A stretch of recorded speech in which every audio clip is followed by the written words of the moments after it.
I dipendenti dell'azienda sanitaria provinciale di Agrigento hanno deciso di dare il buon esempio, sottoponendosi oggi, nella hall dell'ingresso della sede della direzione generale dell'ASP, al triplice programma di screening per la prevenzione e la diagnosi precoce del tumore della mammella, del colon retto e della cervice uterina,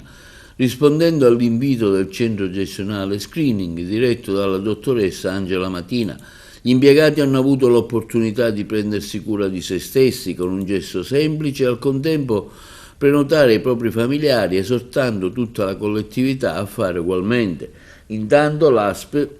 di Agrigento, nel comunicare la campagna dei sabati dedicati allo screening gratuito in provincia, sarà sospesa il prossimo 1 novembre in coincidenza con la ricorrenza di Tutti i Santi, per riprendere regolarmente il prossimo 8 novembre. Ha reso noti i dati di partecipazione dello scorso weekend presso la sede degli ospedali di Agrigento, Sciacca e Licata e i presidi territoriali di Agrigento e Canicattì. Sono state eseguite ben 73 mammografie, consegnati una quarantina di kit per il colon retto e si sono presentate oltre 30 donne per sottoporsi al PAP test e all'HPV DNA test. Anche a Favara, in occasione di un Open Day organizzato domenica scorsa presso la Villa Ambrosini, si è registrata una buona risposta con la consegna di 44 kit, la prenotazione di 26 mammografie e di 20 esami citologici.